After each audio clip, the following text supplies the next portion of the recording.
Geography का chapter 2 यानी कि भारत का भौतिक स्वरूप। ठीक है, तो इस चैप्टर को आज हम पढ़ने वाले हैं। तो पहला तो है कि जैसा कि आप लोग जानते हैं कि जो हमारा भारत है वो विभिन्न प्रकार की वहाँ पे हर तरह की चीज़ें हैं। विभिन्न प्रकार की स्थल भूमियाँ यानी कि पठार, मैदान, मतलब डेजर्ट, मैदान और हर चीज़ है, श्रृंखलाएँ, पर्वत श्रृंखलाएँ। तो यही चीज़ें पढ़ेंगे भारत की जगह से किस तरह है, मतलब कहाँ पे पर्वत श्रृंखलाएँ हैं, कहाँ पे मैदान है, कहाँ पे पठार है और वो कितने एरिया में फैले हुए हैं। ठीक है, तो आप मैदानी क्षेत्र में रहते हैं, हम इस टाइम मैदानी क्षेत्र में रहते हैं, हम पहाड़ी क्षेत्र में रह रहे हैं। पहाड़ी क्षेत्र वो है जैसे उत्तराखंड साइड चले जाओ आप या हिमालय साइड या नेपाल साइड, तो पहाड़ी क्षेत्र है। ठीक है, लेकिन हम जहाँ रह रहे हैं मैदान है, यहाँ पे ऐसा कि कोई किसी का घर ऊंचाई पे है, किसी का घर ऊंचाई पे नहीं, सबका घर एक बराबर है, एक जैसी जगह पे, प्लेन जगह पे। तो हम मैदान में रह रहे हैं। ठीक है, तो आप वहाँ के दूर तक पहले विशाल मैदानों से परिचित होंगे। अब यहाँ पे आसपास कोई पहाड़ नहीं है, दूर है, लगभग 100-150 किलोमीटर दूर पहाड़ है यहाँ से, यहाँ आसपास नहीं है। तो हमें पता है कि कितनी दूर है पहाड़। ठीक है, यदि पर्वतीय क्षेत्र के निवासी हैं तो आप परिचित ढलानों से परिचित होंगे। पहाड़ पे किस तरह का मौसम होता है, क्लाइमेट, कहाँ कैसी ढलानें होती हैं, नदियाँ निकलती हैं किस तरह से। ठीक है, भारत की भूमि बहुत अधिक भौतिक विविधताओं को दर्शाती है। जो भारत की भूमि है वो अधिक विविधता, मतलब वहाँ पे हर प्रकार की मिट्टी है, काली मिट्टी और अलग अलग कलर की है, उनमें अलग अलग मिनरल्स पाए जाते हैं हर मिट्टी में। कोई मिट्टी किसी अनाज के लिए उपजाऊ होती है, कोई मिट्टी किसी अनाज के लिए, हर तरह के क्लाइमेट होते हैं। ठीक है, भूगर्भ वैज्ञानिकों के अनुसार हिमालय पर्वत एक अस्थिर भाग है। मतलब स्थिर, अस्थिर मतलब परमानेंटली टेम्परेरी होता है। वो हिमालय जो टेम्परेरी भाग है। हिमालय की पूरी पर्वत श्रृंखला एक युवा स्थलाकृति को दर्शाती है। युवा क्यों? क्योंकि हिमालय को बनने का टाइम नहीं हुआ। हिमालय हाल ही फिलहाल में बना, मतलब ये नहीं कह रहा कि 2-4 साल, 10 साल, 100 साल, ऐसा नहीं। बने हुए तो कई साल हो गए, लेकिन पर्वत श्रृंखलाएं बहुत पुरानी है। हमारे भारत की सबसे पुरानी पर्वत श्रृंखला अरावली है। ठीक है, लेकिन जो हिमालय वो रिसेंटली बना है, मतलब लगभग 4-6 हज़ार साल पहले। क्यों? पहले जो हमारा वर्ल्ड था, मतलब पूरे वर्ल्ड में सिर्फ एक महाद्वीप था, जिसको किसके नाम से था? पेंजिया के नाम से। उसी से डिस्ट्रीब्यूट हो गया, यानी कि उसी से टूट के जितने भी 7 महाद्वीप बने हैं, जो भी हैं 7 महाद्वीप और कुछ छोटे छोटे द्वीप, सारे पेंजिया से बने हैं। तो जब मान लो ये एक महाद्वीप था, ठीक है, और ये एक महाद्वीप था, तो लाखों करोड़ों साल के परिवर्तन के दौरान, मतलब चेंजेस के दौरान, महाद्वीप जो है एक जगह से दूसरी जगह अपनी जगह बदल रहे थे, पेंजिया से डिस्ट्रीब्यूट होकर अलग अलग जगह जा रहे थे। तो उसी दौरान नेपाल जो था वो अलग महाद्वीप बनता है, और जहाँ पे भारत इस टाइम वो भी अलग महाद्वीप था। तो जब वो एक दूसरे से मिले, यानी कि टकराए, तो ये ऐसा तो है नहीं कि एक गाड़ी टकरा के ज़्यादा बड़ा कोई हुआ।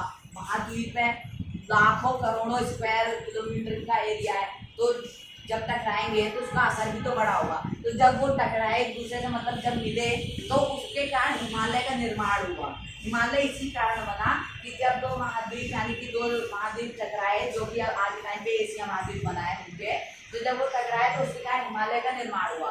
अब हिमालय नेपाल में भी आता है, भारत में भी आता है, उसका अधिकांश हिस्सा लगभग नेपाल में आता है।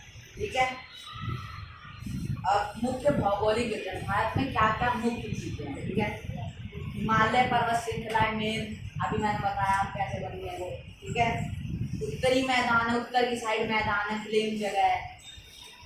प्रायद्वीप पठार है, यानी कि डेजर्ट है, थार डेजर्ट, जो कि हमारे भारत का सबसे बड़ा डेजर्ट है। और तटीय मैदान, जो कि नदियों के और समुद्रों के किनारे हैं। तटीय मैदान से गंगा यमुना जब पहाड़ों से नीचे उतरती है तो तटीय मैदान के द्वारा ही हमारे तक आती है।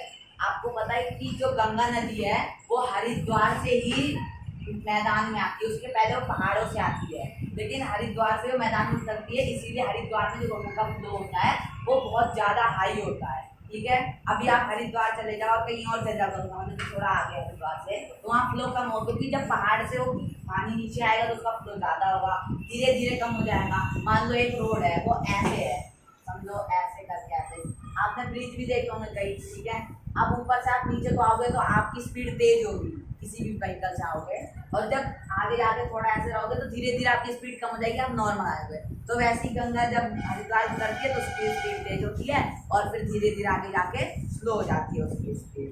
अब हिमालय पर्वत के बारे में पढ़ते हैं पहले।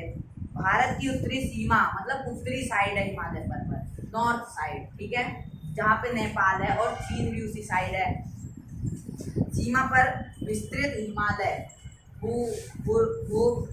रूप से युवा एवं बनावट के दृष्टिकोण से बलित पर्वत श्रृंखला, मतलब इतना विशाल है कि आप सोचो जब कारगिल का युद्ध हुआ था 1962 में, तब हिमालय की वजह से हमारा भारत बचा था, मान, क्योंकि हिमालय को एक देवता के रूप में भी पूजा जाता है कई जगहों पर।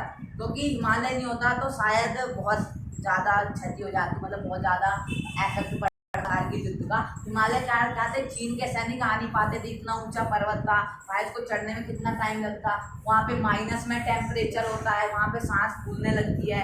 तो इसलिए हिमालय भी एक तरह का शील्ड बन गया हमारे भारत के लिए कारगिल युद्ध के टाइम में। तो इसलिए हिमालय ने हमारे भारत को बचा दिया काफ़ी ज़्यादा नुकसान से, ठीक है।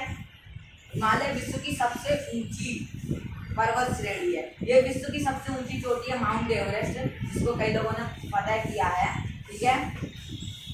और एक अत्यधिक असम अवरोधों में से एक, ये 2400 किलोमीटर की लंबाई में फैलेगा, अर्ध मतलब एक सेमी सर्कल के एरिया में फैली है ये 2400 किलोमीटर की लंबाई में। सेमी सर्कल यानी अर्धवृत्त के एरिया में फैली है ये, और इसकी लंबाई कितनी है 2400 किलोमीटर, ठीक है। ऊंचाई की बात नहीं कर रहा मैं, लंबाई लेंथ की बात कर रहा हूँ, ठीक है। और इसकी चौड़ाई जो है वो 400 किलोमीटर एवं ये अलग अलग, इसकी जो चौड़ाई है वो अलग अलग राज्यों में, जैसे कि कुछ यहाँ पे हमारा आ जाता है अरुणाचल प्रदेश में, कुछ आ जाता है कश्मीर में। कश्मीर में इसका जो भाग आता है वो आता है लगभग 400 किलोमीटर का, और जो अरुणाचल प्रदेश में वहाँ आता है लगभग 150 किलोमीटर का, ठीक है। अपने पूरे देशांतरीय विस्तार के साथ हिमालय को 3 भागों में बांटा गया है, 3 पार्ट्स में इसको डिवाइड किया गया है, ठीक है।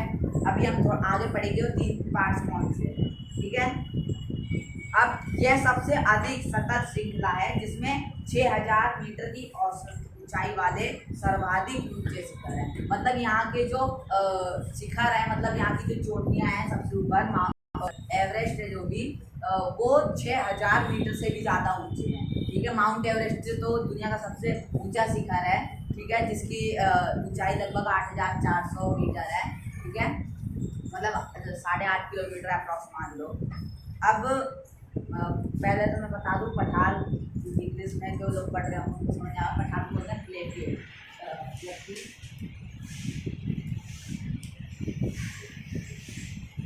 ठीक है, ये बोलते हैं पठार को।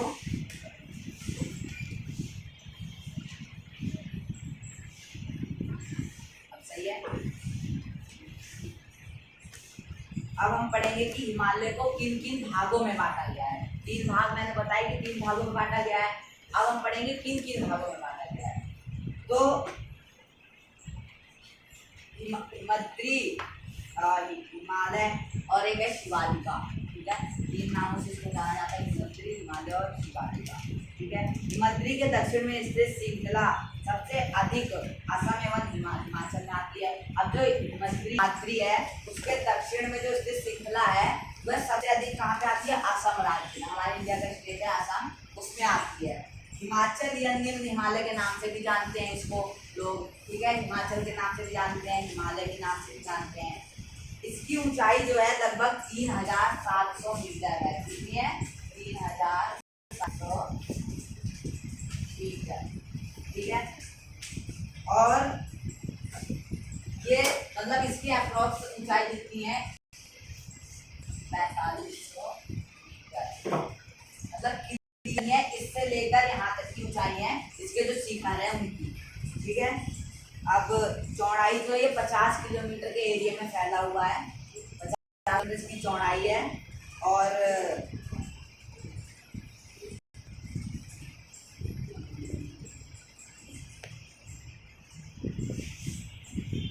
तो अब हम पढ़ेंगे शिवालिका के बारे में, हमने पढ़ा अभी तक हिमाद्री के बारे में, अब हम पढ़ेंगे शिवालिका। ये भी हिमालय की एक छोटी है, 3 भागों में डिस्ट्रीब्यूट किया गया था। पहला था हिमाद्री, दूसरा था शिवालिक और तीसरा था हिमालय। ठीक है, इसकी ऊंचाई है लगभग 900 मीटर से 1100 मीटर तक है। और ये कितने एरिया में फैला हुआ है? ये 10 से 50 किलोमीटर के एरिया में फैला हुआ है। ठीक है, उत्तर में स्थित मुख्य हिमालय की श्रृंखलाओं से नदियां द्वारा लाई गई अंशपिंडित अवसादी से बनी है। अब ये किससे बनी है? अंशपिंडित अवसादी मतलब जैसे नदियों में आपने देखा होगा कि मिट्टी कट जाती है जहाँ नदियां बहती रहती हैं, तो वो नदियां बहा के ले जाती हैं अपने साथ पत्थरों को। अब एक क्वेश्चन है कि पत्थर जो होते हैं आप नदियों में अगर नॉर्मल पत्थर देखोगे तो वो चुभते हैं, मतलब वो शार्प होते हैं बहुत ज़्यादा। लेकिन जो नदियों के किनारे पत्थर होते हैं, नदियों में भी होते हैं, वो बहुत ज़्यादा चिकने होते हैं। क्यों? क्योंकि वो नदी के साथ बहते रहते हैं, फ्लो करते हैं, जिससे कि उनकी जो साइड है वो घिस जाती है, जिसके कारण वो स्मूथ हो जाते हैं। ठीक है, नदी का पानी का प्रेशर इतना ज़्यादा होता है कि वो, अब नदी अगर मान लो कहीं पे कई सालों से बह रही है ना, तो वो पत्थर को भी काट सकती है। इतना ज़्यादा प्रेशर होता है पानी के अंदर कि वो पत्थर को भी काट सकता है। अब देखो किसी जगह बाढ़ आती है, वहाँ पे अगर अगल बगल घर हैं तो अपने साथ के ले जाती है, इतना ज़्यादा पानी के अंदर प्रेशर होता है। ठीक है, अब पढ़ेंगे हम इन वर्गीकरण को नदी घाटियों की सीमा के आधार पर किया गया है। सतलुज एवं सिंधु पंजाब हिमालय के नाम से जाना जाता है। मतलब जो सतलुज और सिंधु के बीच स्थित हिमालय के भाग हैं उसको पंजाब हिमालय के नाम से जाना जाता है। कश्मीर और हिमाचल के बीच जो स्थित है उसको कश्मीर तथा हिमाचल हिमालय के नाम से जाना जाता है। सतलुज तथा काली नदियाँ जिसको हम कुमाऊं हिमालय के नाम से जानते हैं, जो इनके बीच में स्थित है। ठीक है, ब्रह्मपुत्र हिमालय की सबसे पूर्वी सीमा बनाती है। ठीक है, जो ब्रह्मपुत्र है वो हिमालय की पूर्वी सीमा का निर्माण करती है, उसको बनाती है।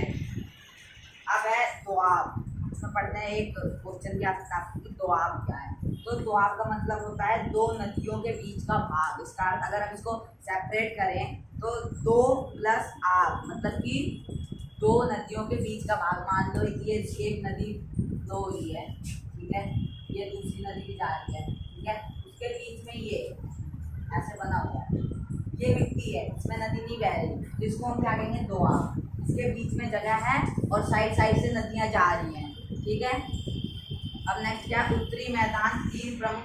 तो ये जो दोआब है यानी कि ये मान लो 2 नदियाँ जा रही हैं, साइड में बीच में जमीन है, तो ये जमीन बहुत ज़्यादा उपजाऊ होगी। क्यों? क्योंकि इसको पानी पूर्ण मात्रा में मिल रहा है, पानी की कमी नहीं हो रही, इसको इसके अंदर मिनरल्स भी काफ़ी ज़्यादा हैं, क्योंकि नदियों के पानी में मिनरल्स भी होते हैं। अब आपने ये सोचा हो कि गंगा नदी का पानी कभी खराब क्यों नहीं होता? ठीक है, तो गंगा नदी जो है वो पहाड़ों से जब बहती है तो वहाँ पे कई सारी ऐसी प्रकार की जड़ी बूटियाँ होती हैं जो इसको खराब नहीं होने देती। अगर आप दूसरा कोई पानी रख दो जिसमें से बदबू आने लगती है, काफ़ी दिन तक या उसका काई भी जम जाती है, लेकिन गंगा नदी के पानी में कभी नहीं जमेगी। क्यों? क्योंकि वो जब पहाड़ों से उतर के मैदानी क्षेत्र में आती है तो उसके बीच में कई सारी जड़ी बूटियों के पेड़ मिलते हैं उसको, मतलब पेड़ों के द्वारा जो उसके पानी में मिक्स हो जाते हैं, जिसके कारण वो पानी खराब नहीं होते, जिसको हम सालों तक भी भर के रख सकते हैं। ठीक है, अब पढ़ेंगे उत्तरी मैदान। ठीक है, नॉर्थ के जो मैदान हैं उसको पढ़ेंगे। उत्तरी मैदान 3 प्रमुख नदी प्रणालियों में है,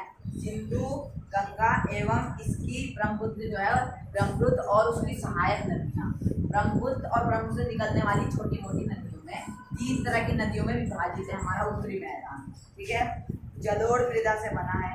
अब जलोढ़ मृदा क्या होता है? जलोढ़ यानी कि जो जल बहा के लाता है मृदा, मट्टी, उससे बना हुआ है उत्तरी मैदान। ठीक है,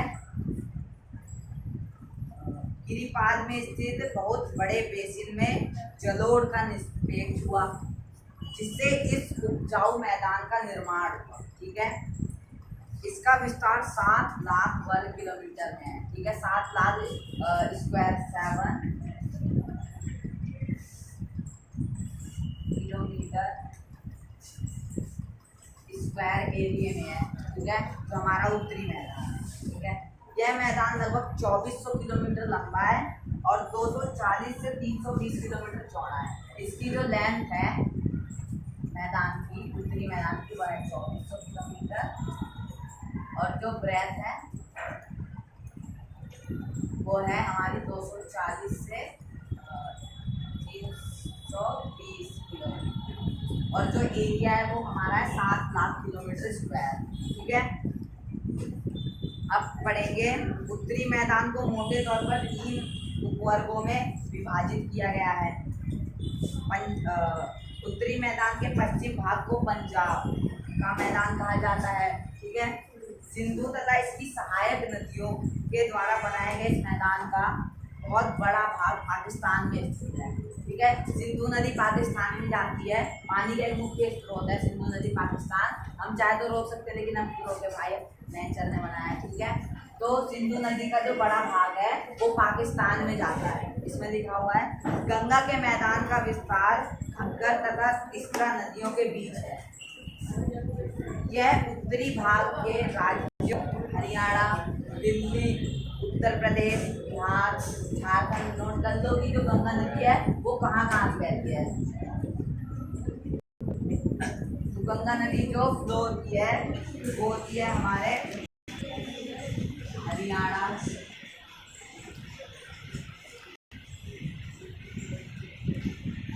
दिल्ली, ठीक है, उत्तर प्रदेश। आपके पेपर में क्वेश्चन में आता है गंगा नदी कहाँ कहाँ से होकर गुजरती है, तो आप आंसर लिख सकते हैं कि उत्तर प्रदेश, फिर उसके बाद होती है बिहार, एंड देन झारखंड। ठीक है, और बंगाल, वेस्ट बंगाल।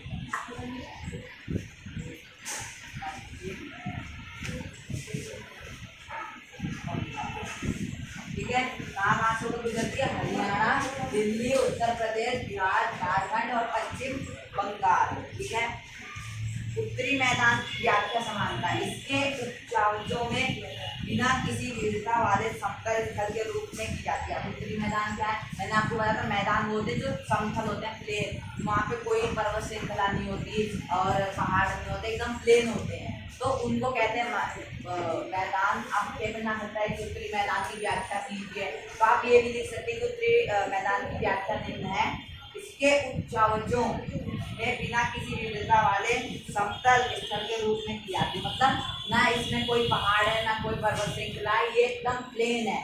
जो प्लेन है बिल्कुल मैदान जैसा है, जैसा मैदान में खेलने जाते हैं सेम वही चीज़ है, बस ये बहुत ज़्यादा बड़े एरिया में फैला हुआ है।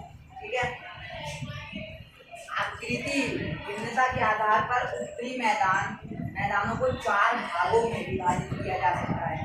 नदियाँ पर्वतों से नीचे उतरते समय शिवालिका की ढाल पर 8 से 16 किलोमीटर के चौड़े पट्टी में गुटला का निष्पेक्ष करती है, इसे भाबर के नाम से जाना जाता है। अब भाबर क्या है ये समझिए। ठीक है, तो मैं आपको ऐसे बता देता हूँ, वह तंग पट्टी यानी कि वह पट्टी एक एरिया जिसका निर्माण कंकड़ों के जमा होने से होता है, जो शिवालिका की ढलानों के साथ, मतलब कि जब शिवालिका से 8 से 16 किलोमीटर की चौड़ी पट्टी है, उसका निर्माण कैसे हुआ, कंकड़ों के द्वारा। जब नदियाँ पहाड़ से उतरती हैं तो अपने साथ कितने ही पत्थर लेके आती हैं, ठीक है, अपने पानी के फ्लो के साथ, तो वो यहाँ जमा हो जाते हैं, इसलिए कारण इनका निर्माण हुआ है। ठीक है, इसको भी हम भाबर के नाम से जानते हैं। तो अगर पेपर में पूछना है कि भाबर क्या है, स्पष्ट कीजिए। भाबर से आपका क्या आशय है, तो भाबर शिवालिका में स्थित 8 से 16 किलोमीटर की चौड़ी पट्टी है, जो कि नदियों द्वारा लाए कंकड़ों से बनी है। ठीक है, ये भी लिख सकते हैं आप पेपर में। अब इसे भाबर के नाम से जाना जाता है, आपको पता है। सभी सरिताएं भाबर पट्टी में विलुप्त हो जाती हैं एवं नम तथा दलदली क्षेत्र का निर्माण करती हैं। तो अब क्या है, उत्तरी मैदान का सबसे विशालतम भाग पुराने जलोढ़ का बना है, जलोढ़ मिट्टी होती है। ठीक है, वे नदियों के बाढ़ वाले मैदान के ऊपर स्थित है, जहाँ पे नदी बाढ़ आती है, ज़्यादातर नदी जब तूफान पर होती है तो जहाँ पर बाढ़ आती है वो स्थान पर स्थित है। ठीक है, तथा वेदिका जैसे आकृति प्रदर्शित कर रही है। इस भाग को भांगर के नाम से जाना जाता है। इस भाग को जो है किस नाम जाना जाता है, भांगर के नाम अगर मान लो पेपर में पूछना है कि भांगर क्या है, तो आप बता सकते हैं कि जब जो नदियाँ उफान पर होती हैं तो उनके अगल बगल स्थित जो घाट होता है भूभाग, वो भांगर के नाम से जाना जाता है। ठीक है।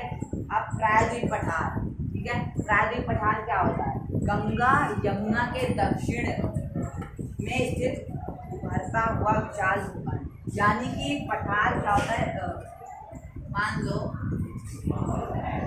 तो पठार क्या होता है? ठीक है, प्रायद्वीप पठार वो होता है, मान लो कोई जमीन है, जैसे आप मान लो गंगा नदी, ये गंगा नदी यहाँ फ्लो हो रही है, ठीक है, ये गंगा नदी फ्लो हो रही है, इसके दक्षिण में प्लेन एरिया है, ठीक है, लेकिन ये दिखते पहाड़ जैसे, लेकिन पहाड़ नहीं होते, ये ऊपर से बिल्कुल प्लेन होते हैं और जो नॉर्मल जमीन होती है उससे ऊपर होते हैं। जैसे कि अगर आप राजस्थान साइड चले जाओ, जयपुर में, तो पिंक सिटी, उसको पिंक सिटी के नाम से जाना जाता है। ठीक है, तो जो पिंक सिटी एक वहाँ पे फोर्ट है, नाम तो मेरे को याद नहीं आ रहा, लेकिन अगर वो फोर्ट जो है वो एक पठार पर स्थित है। ठीक है, मतलब वो नॉर्मल जमीन से ऊपर है, इसी कारण पूरा जयपुर दिखता है वहाँ से। ठीक है, वो नॉर्मल जमीन से ऊपर होता है और ऊपर की जो उसका एरिया होता है वो से इक्वल होता है, मतलब ऐसे नहीं होता कि जैसे पहाड़ होते हैं ना ऐसे ऊपर नीचे, ऐसा नहीं होता, ऐसे इक्वल होता है, नॉर्मल जमीन से ऊपर होता है। और ये पठार कहाँ पे है?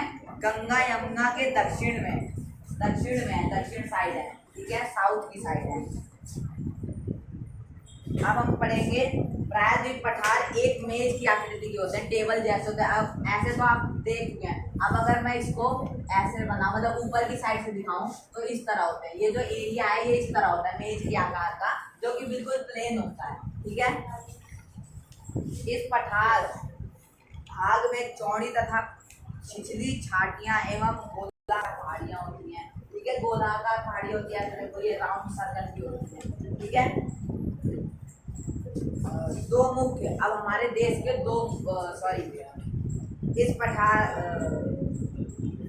इस पार्ट के, ठीक है, इस पार्ट में पठार के दो मुख्य भाग हैं। एक है मध्य उच्च भूमि तथा दक्कन का पठार। ठीक है, हमारे देश में जो पठार है उसका नाम, उसके दो भाग हैं, मध्य उच्च भूमि और दक्कन का पठार। ठीक है, प्रायद्वीप पठार का वह भाग है जो मालवा के पठार के अधिकतर भागों पर फैला है, उसे मध्य उच्च भूमि के नाम से जाना जाता है। अच्छा, मध्य उच्च भूमि क्या है? मालवा के पठार के अधिकतर भागों पर फैला, जो मालवा के पठार है उसमें जो अधिकतर भागों में फैला हुआ जो मालवा के अधिकतर पठार है वो मध्य उच्च भूमि के नाम से जाने जाते हैं। ठीक है, दक्षिण का पठार एक त्रिभुज आकार भूभाग है जो नर्मदा नदी के दक्षिण में स्थित है। अब दक्षिण का जो पठार है, यानी कि साउथ का जो पठार है, वो नर्मदा नदी के दक्षिण में स्थित है, जो कि ट्रायंगल शेप में है, त्रिभुज आकार में है। ठीक है, दक्षिण का पठार पश्चिम में ऊंचा एवं पूर्व की ओर कम ढाल वाला है। पूर्व की ओर जिसमें कम ढाल है और पश्चिम की तरफ जो है पश्चिम की तरफ ये ऊंचा है। इस पठार का एक भाग उत्तर पूर्व में भी देखा जा सकता है, जिसे स्थानीय रूप से मेघालय, कॉर्बी एंगलोंग पठार तथा उत्तर कचार पहाड़ी के नाम से जाना जाता है। कई नाम से इसे जाना जाता है। पहला नाम क्या है? पहला नाम हमारा हो गया, मैं लिखवा देता हूँ, पहला है मेघालय, दूसरा है कॉर्बी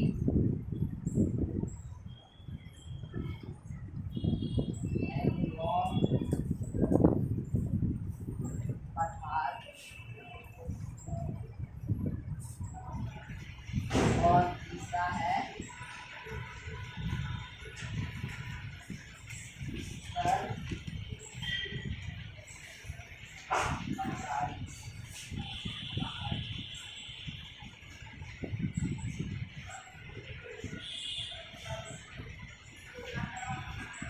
ये तीन नाम से इसको जाना जाता है। ठीक है, अब पश्चिम के घाट पूर्व घाट की अपेक्षा ऊंचे हैं। जो पश्चिम के घाट हैं वो पूर्व घाट की अपेक्षा ऊंचे, जैसे मैं आपको बताया कि पूर्व की तरफ ढलान कम है और पश्चिम की तरफ से ये ऊंचे हैं। ठीक है, पूर्वी घाट के 600 मीटर जो पूर्वी घाट है उनकी औसतन मतलब मैक्सिमम लेंथ जो है, ऊंचाई जो है, हाइट, वो 600 मीटर है, जबकि पश्चिमी घाट की ऊंचाई जो है वो 900 से 1600 मीटर और जो पूर्वी घाट है उसकी कितनी 600 मीटर, मतलब काफी डिफरेंस है। तो पश्चिम के ऊंचे और पूर्व के कम ऊंचे हैं, ठीक है। पश्चिम घाट को विभिन्न स्थानीय नामों से जाना जाता है। स्थानीय मतलब जो वहाँ के लोग रहते हैं बगल, वो अलग अलग नाम से उसको संबोधित करते हैं, बुलाते हैं।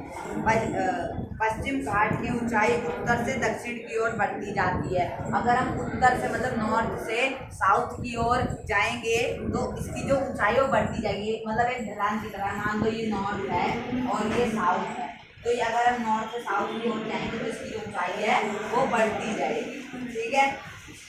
जैसे अनाई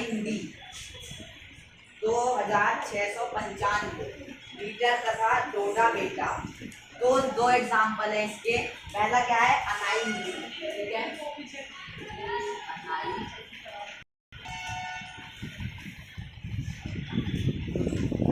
कितना है, 2695 मीटर, और दूसरा क्या है,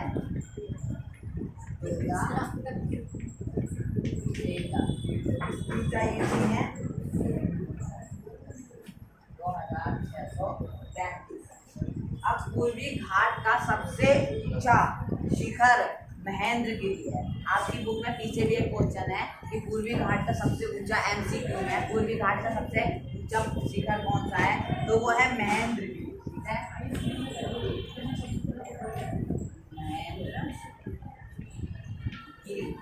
जिसकी ऊंचाई कितनी है, 1500 मीटर। ये पश्चिम में स्थित है और ये है पूर्व में स्थित, ठीक है। प्रायद्वीप पठार की एक विशेषता यहाँ पाए जाने वाले काली मृदा है। अब जो प्रायद्वीप पठार है, जो नदी किनारे बसे है, वहाँ की जो मिट्टी है वो काली है, ब्लैक कलर में है, ठीक है। ये इसकी एक विशेषता है, स्पेशलिटी है, ठीक है, जिसे दक्कन ट्रैप के नाम से भी जाना जाता है। ओके। अरावली की पहाड़ियां प्रायद्वीप पठार के पश्चिम एवं उत्तर पश्चिम किनारे पर स्थित है। अरावली की जो पहाड़ियां हैं, मैंने आपको बोला सबसे ऊंची, सबसे ओल्डेस्ट पहाड़ी है हमारे इंडिया की अरावली, ठीक है। अरावली की जो पहाड़ी है वो पश्चिम एवं उत्तर पश्चिम किनारे पर स्थित है। बहुत अधिक अपर्दित एवं खंडित पहाड़ियां हैं। खंडित मतलब टूटी हुई है, टूटी फूटी है, मतलब अलग अलग शेप में, एकदम व्यवस्थित नहीं है, ठीक है। कोई ऐसे मतलब बीच से कोई उठी हुई है, फिर कोई ऐसे ऐसे, फिर कोई ऐसे, ये होता है खंडित, मतलब टूट गया, बोलते हैं मूर्ति खंडित होकर कहीं से टूट गई, तो वैसे खंडित है ये, एक सीक्वेंस में नहीं है, ठीक है। अरावली की पहाड़ियों के पश्चिम किनारे पर थार मरुस्थल स्थित है, जो कि हमारे इंडिया का सबसे बड़ा डेजर्ट है। मरुस्थल मतलब डेजर्ट स्थित है। यह बालू के टिब्बों से ढंका एक तरंगित मैदान, टिब्बों मतलब टीलों से, टील मतलब जैसे सैंड ड्यून्स होते हैं, सैंड ड्यून ऐसे होता है, जब हवा आती है तो अपने साथ रेत को उड़ा कर ले जाती है और एक आर्टिफिशियल टेम्परेरी पहाड़ बन जाता है, सैंड ड्यून जिसको बोलते हैं इंग्लिश में, ऐसे बन जाता है।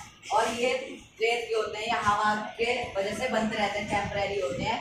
जब हवा आई अपने साथ उड़ा के ले गई रेत को, एक जगह नए बन गए, ठीक है।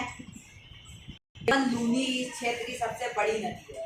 यहाँ की सबसे बड़ी नदी मतलब थार डेजर्ट में पानी की और कोई स्रोत नहीं है, बस एक नदी है जिसका नाम क्या है, लूनी, और बारिश भी यहाँ कम होती है। यहाँ के पेड़ पौधे कैसे हैं, कटीले, क्योंकि आपने देखा होगा डेजर्ट में जो वैसे पेड़ पौधे होते हैं जो आमतौर पर हमारे घरों में पाए जाते हैं वो सर्वाइव नहीं कर सकते, लेकिन जो वहाँ के पेड़ पौधे कटीले हैं जो कि नमी को एब्जॉर्ब कर लेते हैं हवा में से, इसलिए वहाँ की हवा बहुत ज़्यादा ड्राई होती है। और वो दूसरी बात क्या है, वो जमीन के नीचे से भी पानी को एब्जॉर्ब कर लेते हैं, और उनके अंदर जेली लाइक स्ट्रक्चर होता है, जैसे कैक्टस देख लो या एलोवेरा, ठीक है, जेली होता है, जिसकी वजह से वो सर्वाइव कर लेते हैं डेजर्ट में।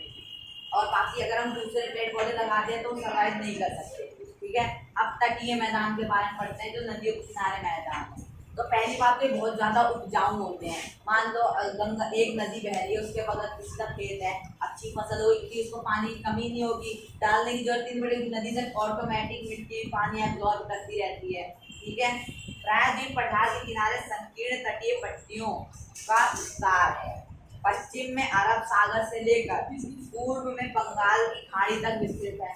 ये अरब सागर से लेकर, अरेबिक ओशन से लेकर और बे ऑफ बंगाल तक है, ठीक है, जो कि मतलब मान लो अब मैंने पढ़ाया था आपको कि लगभग 700 किलोमीटर में जो है सॉरी हाँ 7,000 किलोमीटर में जो हमारे तटीय क्षेत्र हैं इंडिया के वो फैले हुए हैं। तो तटीय क्षेत्र जो नदियां हैं, जो समुद्र के किनारे जो मैदान है उनको तटीय मैदान के नाम से जाना जाता है, ठीक है। अब इस मैदान के 3 भाग हैं, कोंकण, कन्नड़ मैदान और मलाबार तट कहा जाता है, 3 नाम है, ठीक है। बंगाल की खाड़ी के साथ विस्तृत मैदान चौड़ा एवं समतल है। जो बंगाल की खाड़ी के पास है, बे ऑफ बंगाल के पास, वो समतल है, मतलब एकदम प्लेन है और चौड़ा काफी ज्यादा है, ठीक है। केरल के मलाबार तट के पास स्थित लक्षद्वीप की स्थिति को ज्ञात कीजिए। अब केरल के जो मलाबार होता है उसके पास स्थित लक्षद्वीप कहाँ पे है? केरल के पास है, ठीक है।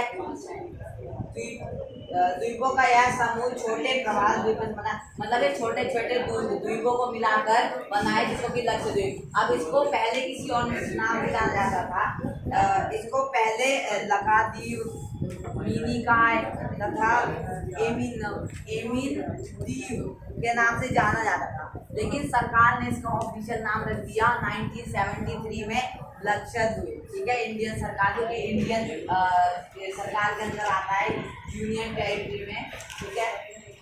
अब बंगाल की खाड़ी में उत्तर से दक्षिण के तरफ पहले द्वीपों की श्रृंखला की ओर ध्यान दीजिए, ठीक है। ये अंडमान एवं निकोबार द्वीप है। अंडमान कहाँ पे है? बंगाल की खाड़ी में उत्तर से दक्षिण की ओर है, उत्तर से दक्षिण की ओर है बंगाल की खाड़ी में। इस पर थोड़ा नजर डालिए। ये द्वीप समूह है, आकार में बड़े संख्या में है, ठीक है। आकार इसका ठीक ठाक है और ये ज्यादा संख्या में है। ये महत्वपूर्ण इसलिए हमारे देश की सुरक्षा के लिए, क्योंकि हमारे देश की जो नेवी है, जो समुद्र में रहती है, समुद्र में, अधिकतर उनके कई सारे जो ऑफिसर्स हैं वो अंडमान निकोबार में भी है, ठीक है। क्योंकि अगर वो इंडिया में ज़्यादा दूर पड़ जाएगा, और जो सीमा है हमारे देश की हिंद महासागर की, वो अंडमान निकोबार के जस्ट पास ही है। उन्होंने वहीं पर अपना ऑफिस बना रखा है, जब उन्हें काम होता है वो वहीं चले आते हैं, जिससे उनको ज़्यादा ट्रैवल नहीं करना पड़ता। तो ये सुरक्षा के नज़रिए से भी बहुत ज़्यादा इम्पोर्टेंट है अंडमान निकोबार हमारे देश के लिए, ठीक है। अब ये चैप्टर हमने पढ़ा, तो पहले मैं बता देता हूँ कि पढ़ने का मेन मोटिव क्या था। तो हमें ये जानना था कि हमारे भारत में जो भौगोलिक स्थिति है, यानी भौतिक, वो कैसी है, क्या कहते हैं, पहाड़ी क्षेत्र कहाँ पे हैं, कहाँ पे मरुस्थल हैं, और कहाँ पे मैदान है, कहाँ पे तटीय इलाके हैं। अब उत्तरी पर्वत जल एवं वनों के प्रमुख स्रोत हैं, ठीक है। अब जो पर्वत हैं वो मैं आपको बता देता हूँ, जो मरुस्थल है ये इसके क्या फायदे हैं। तो जो पर्वत है वो जल के स्रोत है, मतलब मेन, क्योंकि सारी नदियाँ जितनी भी हैं वो सारी पर्वतों से ही आती है जब बर्फ मेल्ट होती है। उत्तरी मैदान देश के अन्न भंडार है, और जो मैदान है वहाँ पे अन्न की उपज होती है, अन्न उगाए जाते हैं, जिससे कि ये हमारे देश में खाने की कमी नहीं करती, ठीक है। और जो हमारे पठारी भाग जो है वो खनिजों के भंडार हैं। पठार जो है हमारे वो खनिज के भंडार हैं, मिनरल्स जहाँ से आते हैं, खनिज, कोयला और पेट्रोल, ये सब, ठीक है। और तटीय क्षेत्र मत्स्य, यानी कि मछलियों और वो संबंधित कलाकृति, मतलब जो तटीय क्षेत्र है, जो समुद्र के किनारे और नदियों के किनारे हैं, वो मछलियों के लिए, यानी मछली पकड़ने के लिए, जिससे कि लोग अपनी जीविका चला सकें। और जो होता है शिपयार्ड, यानी कि बंदरगाह, उसके लिए भी इम्पोर्टेंट है। कोई भी कार्गो, कोई भी सामान एक देश से दूसरे देश भेजना हो बाय वाटर के रास्ते, तो उसके लिए बहुत ज़्यादा इम्पोर्टेंट है तटीय क्षेत्र। तो आज का चैप्टर यहीं तक, एंड